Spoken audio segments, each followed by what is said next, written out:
Oh, almost got me that time. I'm ready. Almost. I'm ready. I'm ready. Glory is mine. I'm ready.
It all happened like I knew it would. A single drop of source magic. And, like flies to honey, the monsters swarmed. The rebel panicked. The carnage began.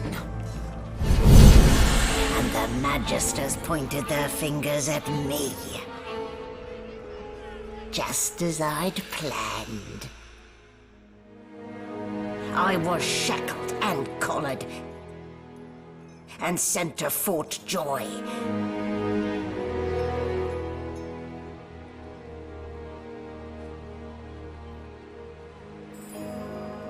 I'd come here to kill Godwoken.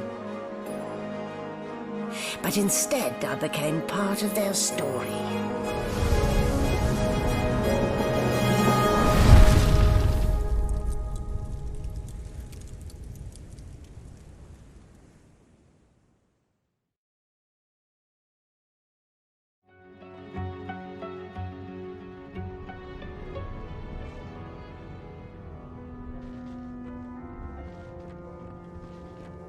So, still a bit groggy, are we?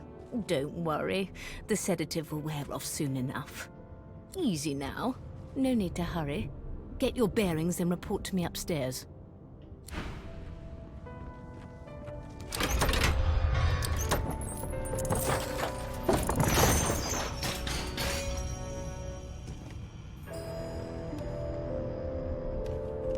So, it wasn't a dream after all.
When animals die, freight or food.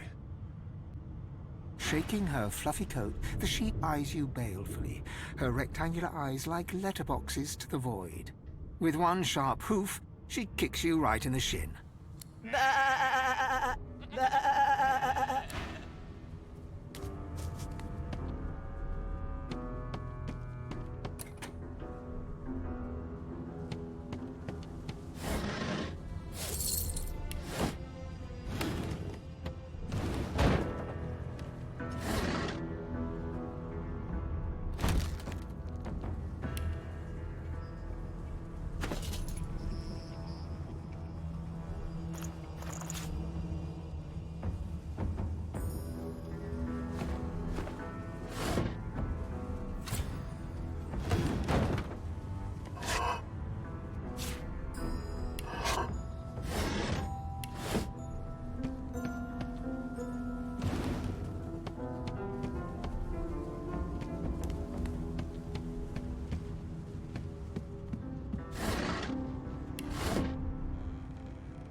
Why, you're looking a bit more chipper. Yeah, there you are. Not too tight, I hope. The collar, I mean. Oh, not to worry. Every dog has to get used to its leash. In the meantime, your next stop will be Magister William. All passengers have to be registered in the ship's manifest, and he's the chap in charge of the logs. You'll find him on the other side of this deck, in the officers' quarters. Why, for my peace of mind, of course. Why don't you try casting one of those source spells of yours? See what happens.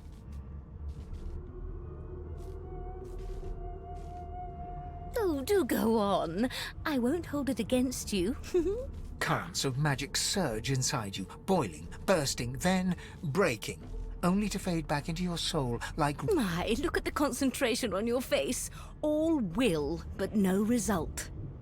There you have it. See? The collar's function. It neuters you of sorts. Makes you unable to cast source. For your own peace of mind, of course. Yours and the whole world's.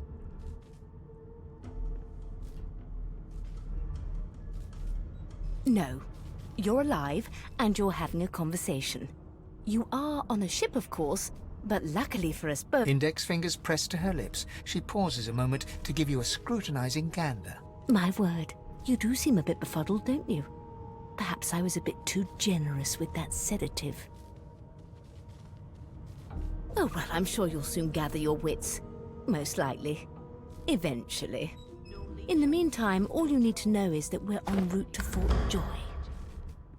A new life awaits, and if you're a particularly good boy, perhaps a cure as well. An end to Source. For good.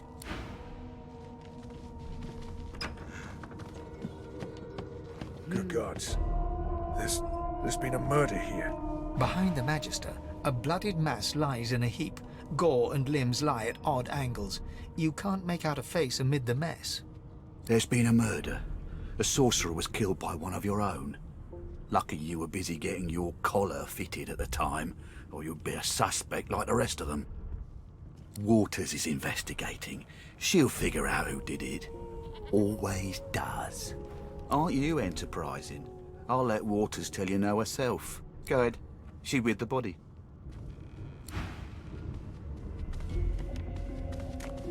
Ugly sight, isn't it? Burns me up this happened under our protection. We're extremely lucky no Voidwalker followed the source that did this. Finn didn't see it like that. He was desperate for us to help him. Two things scared the living daylights out of him. His own shadow and his own source. We'll find out who did this. Speaking of... She looks up at you with a mirthless smile. I was on duty in your room when the murder happened. You were asleep the whole time. Didn't even stir. You're one of the only indisputably innocent people on the ship. Unless you can commit murder in your sleep, of course.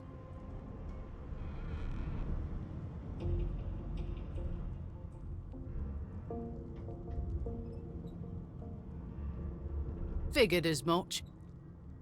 Listen, I could use someone to keep their ears open among the passengers. Sometimes they clam up in front of a uniform. Bring me a good lead, and I'll throw in a shiny gold coin for you. How about that? Thanks. I just want to catch whoever did this before they hurt anyone else.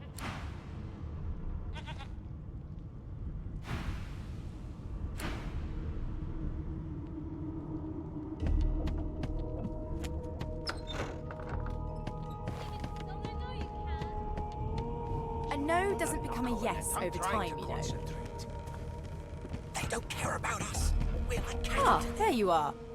Husband.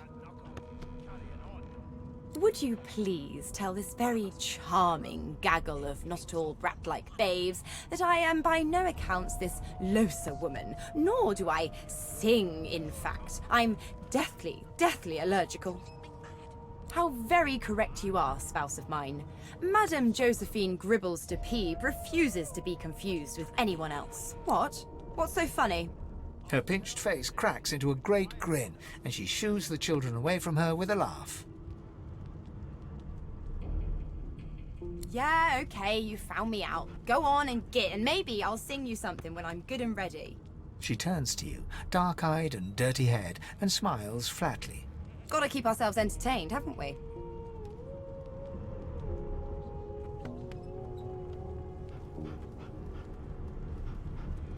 You presume right.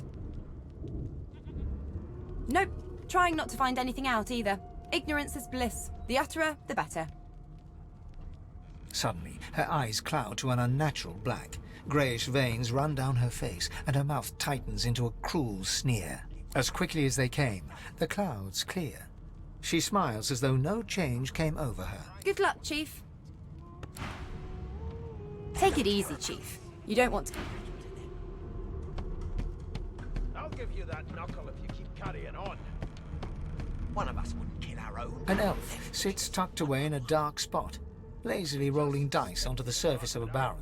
They sound like the dry cackling of an old witch. Snake eyes. She chuckles. I bet that's just what they'll look like. Rolling dice. Deciding fates. Don't worry, honey. It isn't yours. She looks you up and down with the merest hint of a coy smile on her lips. Never say never, though. She eyes you quite seriously. Not the future, no. But I can read the past in flesh. One of the perks of being an elf, you see. I'm quite good at it, too. I could lick your arm and tell you how you spent the night before last. Shall I? She gives your arm a vigorous stroke of the tongue, efficient like a cat grooming. You were in a cellar with other sorcerers. As everyone lay sleeping, you lay awake thinking of someone back home. A very special someone. You were reminiscing about the things you used to do together. Of course it is. The truth's right there, skin deep. But don't you worry, darling. Your secret's safe with me. I don't lick and tell. I'll give you that knuckle if you keep carrying on. One of us wouldn't kill our own. A broad dwarf sits totally upright on the bench, eyes closed, palms face up on his knees. His beard is a cascade of meticulous plaits, each one braided through with golden medallions. He raises an eyebrow as you approach, but doesn't open his eyes. Listen up, boy. You hear that? He turns his head toward you, looking you up and down, and smiles before turning his attention to the ship once more. You look like a boy to me.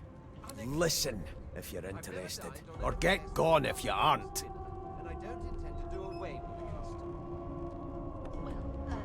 His eyes snap open. He looks at you and frowns. Murder? That's what they were going on and on about. I wouldn't know anything about it. I kill a man. He knows who done it. His daddy knows who done it. And the mayor knows who done it too. His eyes flutter shut, and he assumes his position of repose once more. Whether they catch me is another matter, but I ain't one to hide my accomplishments.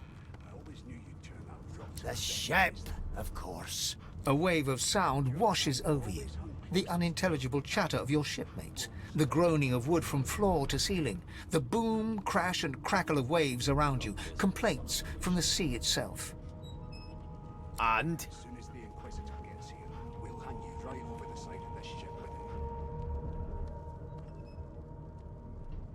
Sick as a leper's cat. From the state of it, I'd say she's being cared for by a bunch of beardless babes who never loved anyone but their own mums. But there's more. Listen close.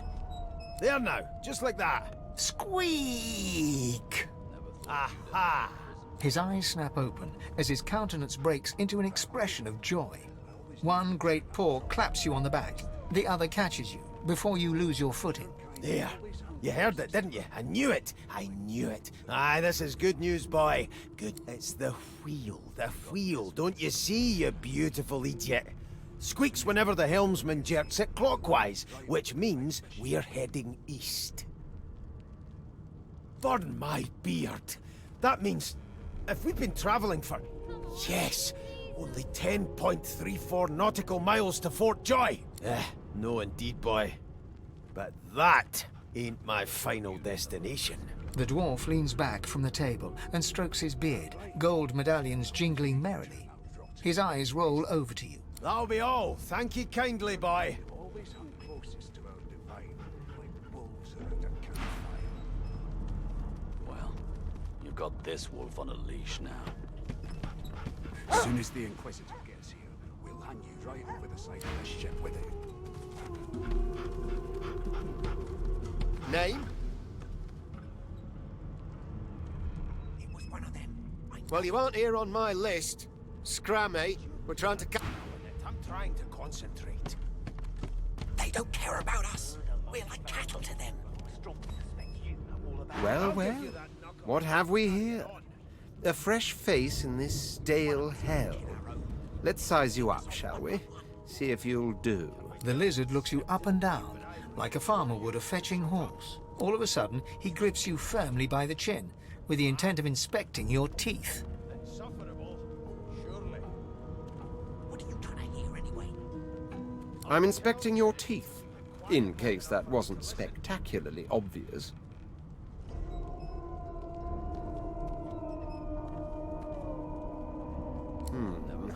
There's some discoloration, but I've seen worse. After all, one can't expect to find prime merchandise on a squalid little ship like this. Now then, to business. You will answer me 3 questions. The first one is this. Can you cook? Ah, music to my... On to the second question. Can you knit, weave? In short... oh, but to feel the caress of satin on my scarlet skin once more. On then to my final query. Have you the ability to administer the upkeep of one's personal appearance? The delicate art of cosmetic. The very basics, then. So, 3 questions asked, 3 questions answered. As per your own testimony, you can cook, tailor, and groom. I offer you my sincerest congratulations. As of now, you are my slave. Got this wolf on a leash now. As soon as the Inquisitor gets here, we'll hand you right. You should probably come to terms with the fact that you've half a mind, full stop. Rein in your impertinence, will you? I'm a fair... Anyway, you may leave me for a moment. We'll go over your duties once we reach Fort Joy. Now, shoo! It was one of them. I know it. Would you put a knuckle in it? I'm trying to concentrate. They don't care about us. Forgive me, kin. Were that I had more than... Meanwhile, the Magisters feast on honeyed meat behind this very wall. The indignity.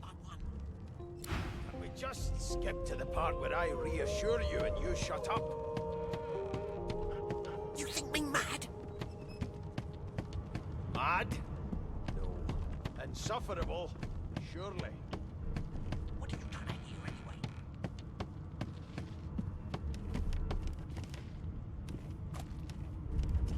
So, anything interesting for me? Right, tick-tock.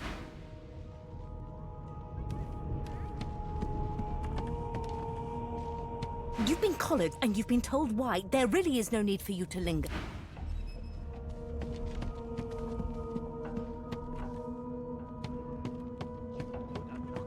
I'm trying to concentrate. They don't care about us. We're like cattle to them. I'll give you that knuckle if you keep carrying on. One of us would. I'm busy watching for clues, sorcerer. Go take your sub-story somewhere else. We just skip to the part where I reassure you and you shut up. A scruffy man lounges against the wall with scarred arms folded. A sly smile playing on his face, he stares across at the Magister guarding him. Noticing you, he straightens and beckons for you to come closer. Watch your back, new fish. There's a murderer on board, and I'd bet 3 months' pay it's this tramp Ifan. Rolling his eyes at the Magister's warning, the man named Ifan beckons again. He leans in and adjusts your collar with a sharp tug, balancing its weight so it no longer presses unpleasantly on your neck. He winks. Pinches less that way, right? Hocking a phlegmy gobbet in your general direction, the sullen Magister settles back to his task of glowering at Ifan. And now, you. We used to know each other, more's the pity. I was his commander many moons ago. Isn't that right, Vic? Standing far back from Ifan, the tight-faced Magister draws one finger across his throat in an elaborate fashion, but says nothing. Ifan grins, flashing pointed white teeth. Same as he was at 14 years old. Only difference is somebody gave him a bigger sword and now he's Johnny Big Pants. No. The dead man, Finn, is it? I'd no business with him. And I wouldn't put a man down without good reason. He glances over at Magister Victor, who's staring back at him with pointed intensity. Damn shame sheer annoyance isn't reason enough. Long story. Maybe I'll tell you about it in the Joy. Away from interested parties. The Joy? I've heard a lot. Nothing good. No surprise there, since Bishop Alexander runs the show. Wonder if we'll get to meet the Ringmaster himself. There has been a murder, Your Majesty. Maybe that has the Not eager to bow before the great Bishop Alexander, son of the Divine himself. My sentence. What are you conspiring about over there? You, Lizard, what's your name? Oh, don't mind him. Vic's just got a bee in his bonnet. And that bee is me. Name? Magister Victor looks at you suspiciously, then scrawls something illegible down in a tiny notebook. He scowls at you as he stows the notebook back in his voluminous robes. Away with you, at once. Ifan performs an elaborate pantomime of keeping quiet, one finger in front of his lips as he leans back against the wall. turnips and water. What? All I was... Didn't make it... Unacceptable. I've never dined on anything less than a dozen-course dinner, and I don't intend to do away with the custom. Well, there has been a murder, Your Majesty. Maybe that has the Magisters more concerned than more appetite. The Magisters are out for blood. You saw them. You really don't know the first thing about swords.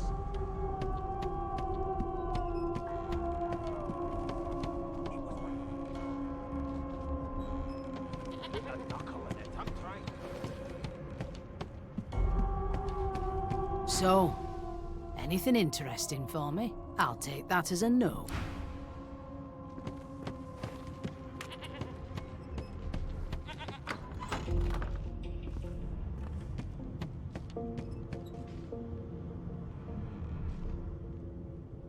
The hatch is blocked. I'll need to find another way.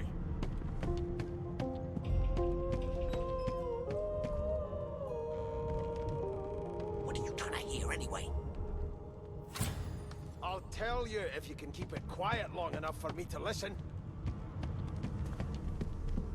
The elf is reading a volume of Cranley Hubert's famous encyclopedia. He looks up, he reaches out, flicks a finger against one of your scales, and rubs his chin. Fascinating. He sits back and returns to his book, flicking quickly from page to page, completely oblivious to your presence. It is simultaneously too detailed and insufficient. I know the beginning of this tale and the end, but I am rather missing the middle. Tell me, what do you know of our world's history? Don't you get saucy with me when you really don't know the first thing about swords. Oh, please. I have no interest in that. No. I want to know about the Celestial.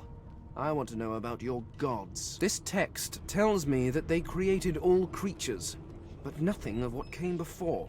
Where did these gods come from? Who are their people? Where are the others of their kind?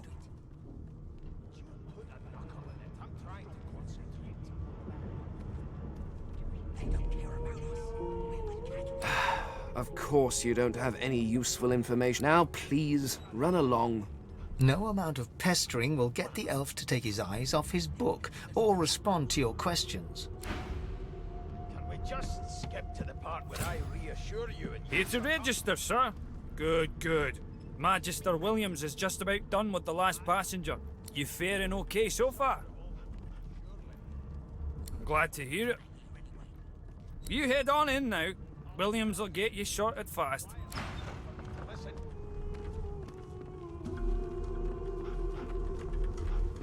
Never thought you'd end up a prison guard. Trained on her. Standing at the center of the room, you spot a sorcerer haughtily eyeing a pair of nervous-looking magisters.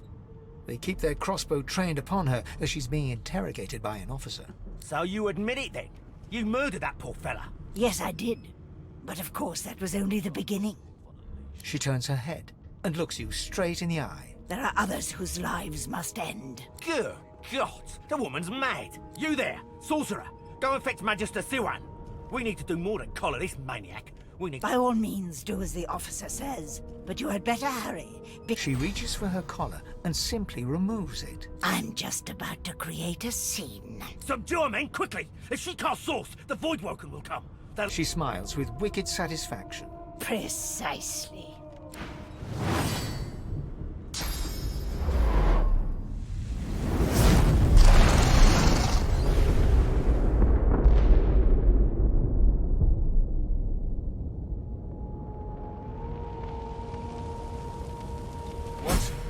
What's happened?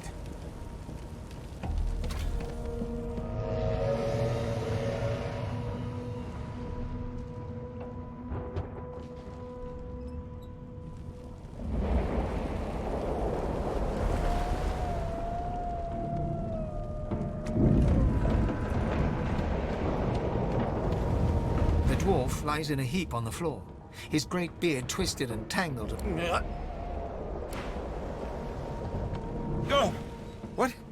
What happened? Water? Wine, for goodness... The lizard's eyes close as he slips into unconsciousness.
God damn it!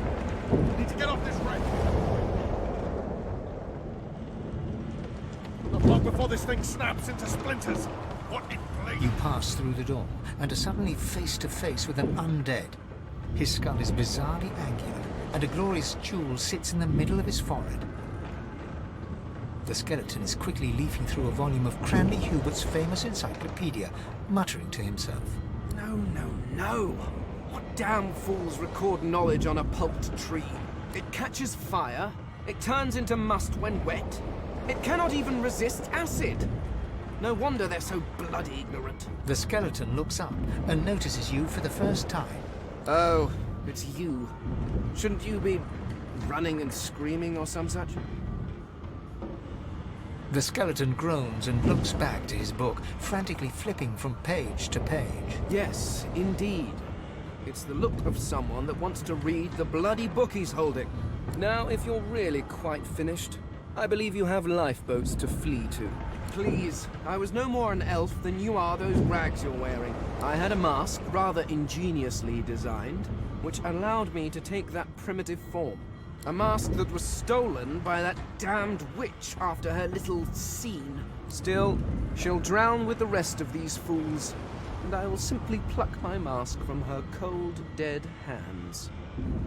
The skeleton holds up his book in what... I am trying to discover if there is anyone worth saving.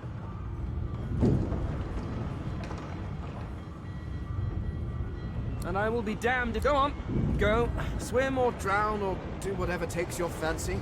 I have a book to read.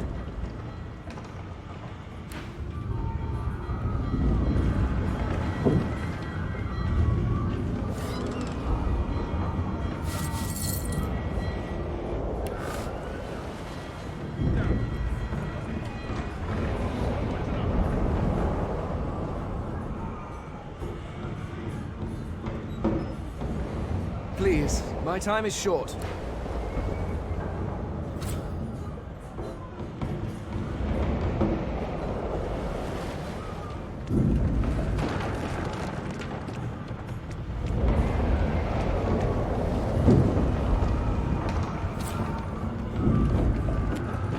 The marking on the door was painted recently, judging from its pungent scent. You recognize the symbol immediately. You press your palm against the door to open it. The wood feels neither cold nor warm. It doesn't budge.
Children and dwarfs first, just like the old stories say.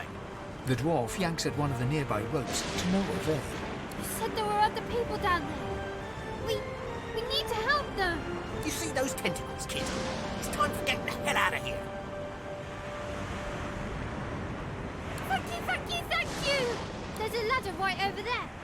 You can go straight down. You're gonna be the death of us, you hear?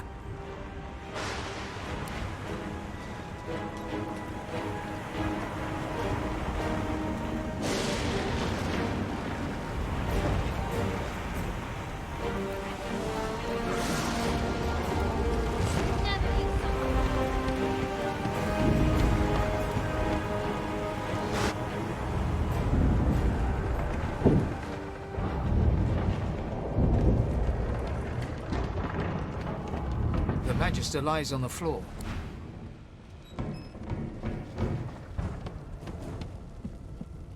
You can walk. Get yourself up the ladder. There's a... Wait!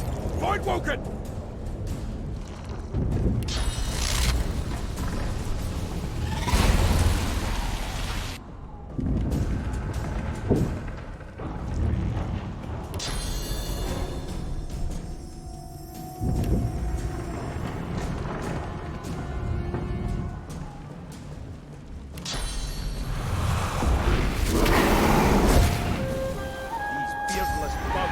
Sink the ship on my watch.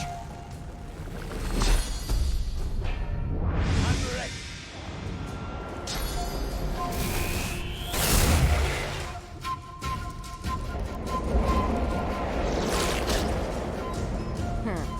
Let the games begin.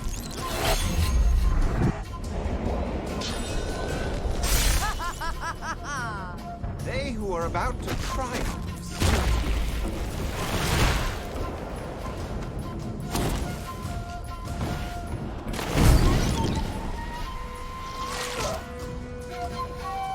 I thought Void Woken was supposed to be scary. I've faced worse.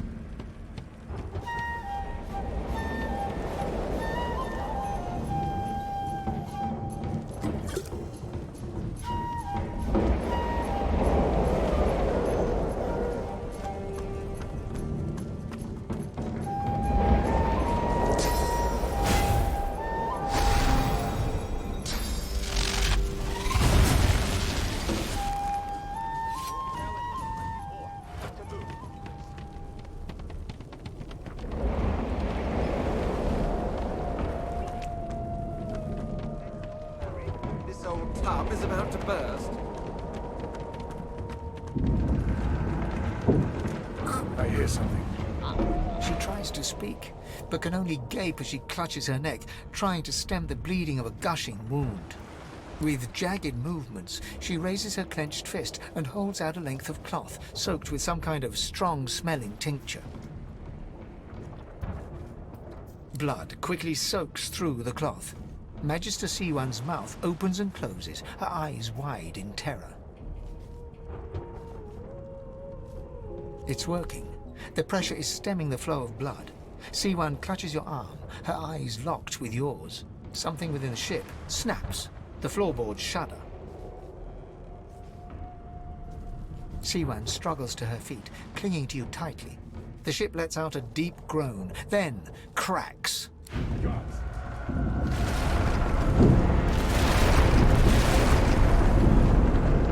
It's ripping the ship apart! This is it!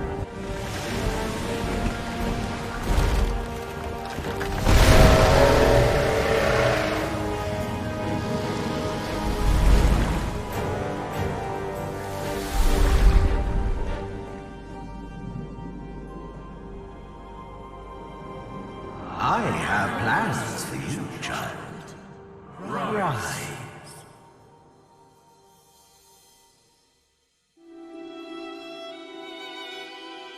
Honorable Dallas, we lost a ship sailing sorcerer prisoners to Fort Joy.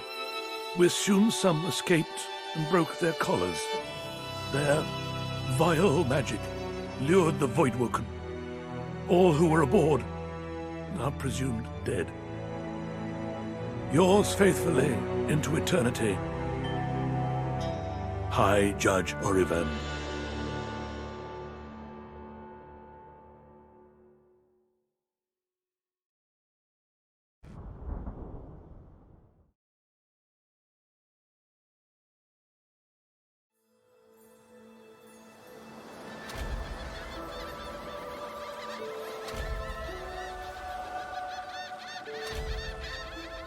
Those Voidwoken made short bloody work of the ship.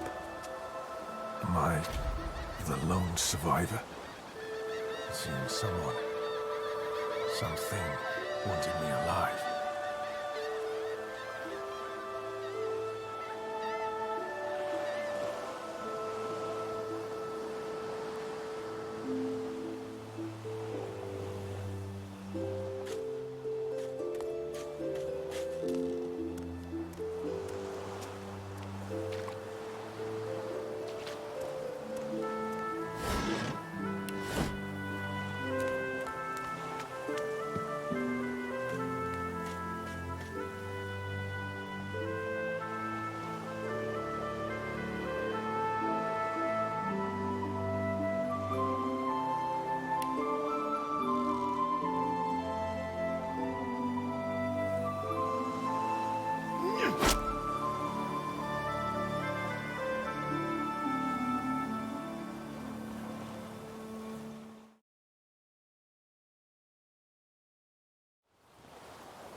Voidwoken.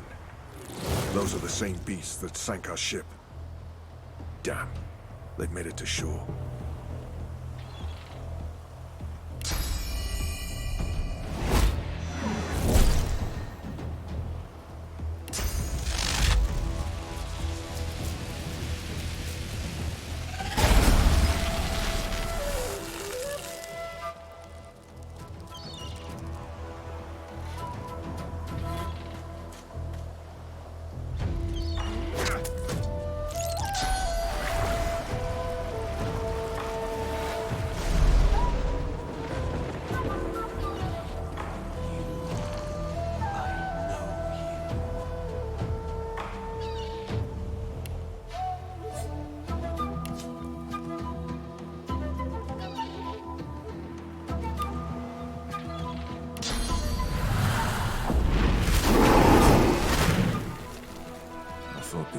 Collars were supposed to keep those things at bay.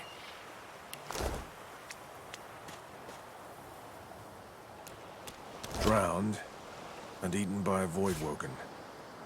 I wonder in which order.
You spot a strange lizard gazing over the water with a steady, malcontent stare.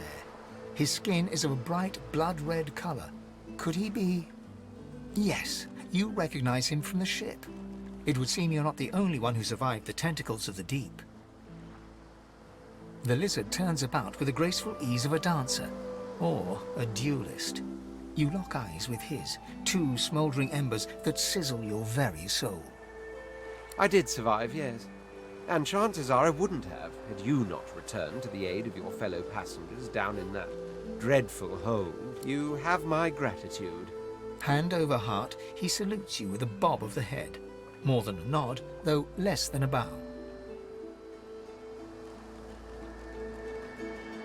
Yes, I'm sure you've all the makings of a hero and all that, but nevertheless, one good turn does deserve another, so as far as the whole slave business is concerned, let's just forget about it. You may as well have your freedom. Now then, if there's nothing further...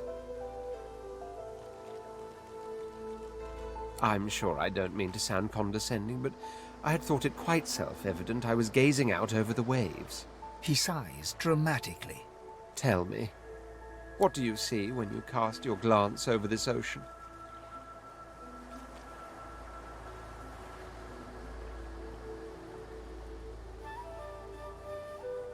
Touché. He looks out over the water once more, and so do you. A few tranquil moments pass as the waves lap against your thoughts.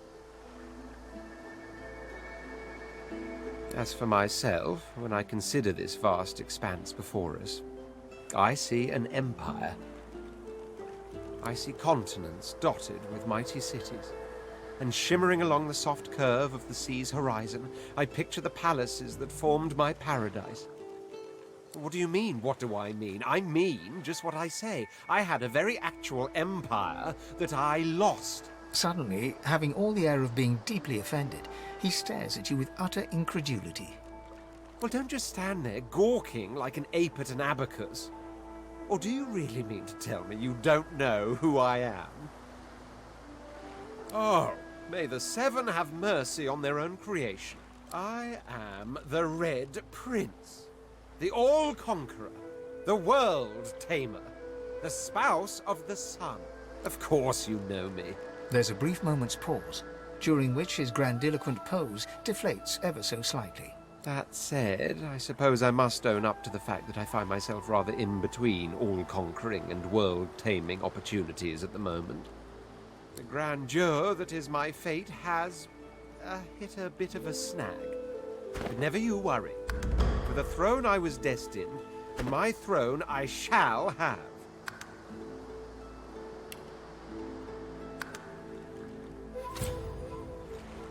Truly. A kind offer indeed. And you've already proven to be trustworthy enough. Fine, I accept. On one condition. For reasons I'll not disclose right now, it is imperative that I should meet with a dreamer, one of our kind's revered mystics. I've reason to believe one of them may be present on this island. Promise me we'll look for him, and I'll extend you the blessing of my company. Jolly good.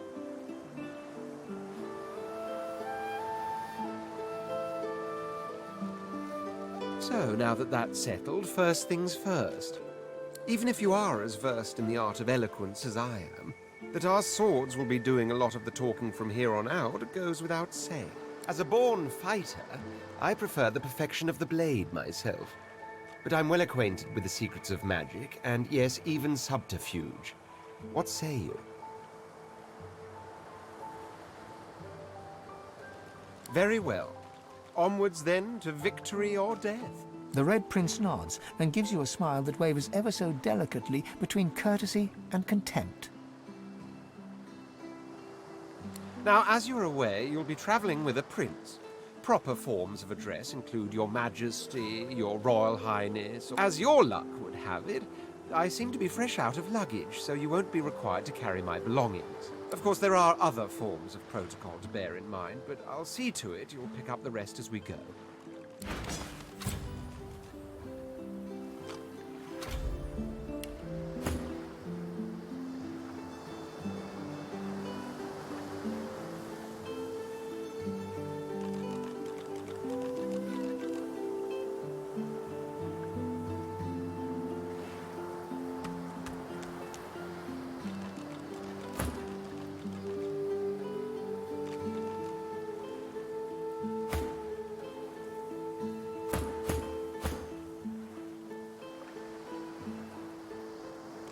Yes.